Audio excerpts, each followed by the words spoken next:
அனைவருக்கும் ஆனந்த வணக்கங்கள். உணர்ச்சி முடிச்சுக்கள், உணர்வு, இதை பற்றி இன்று நாம் பார்ப்போம். ஐம்புலன்கள் மூலமாக உணர்வது உணர்ச்சி.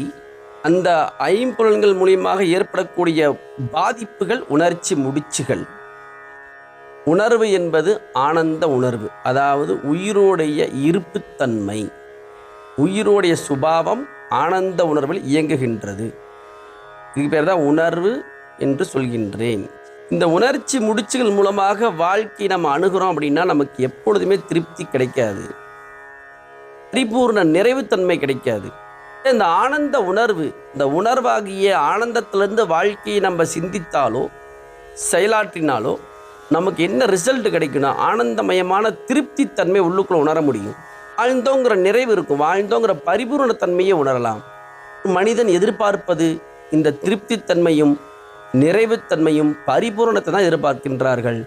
அதை ஆனந்த உணர்வாகிய உயிர் என்கின்ற ஆனந்த உணர்வில் இருக்கும்போது நாம் இதை அனுபவிக்க முடியும். உங்களுக்குள் உயிராய் இருக்கின்ற ஜீவாத்மாவின் இருப்பை ஆனந்தமாக உணருங்கள். நீங்களும் வாழ்க்கையை ஆனந்தத்தோடு திருப்தித்தன்மையோடு நிறைவுத்தன்மையோடு வாழ முடியும்.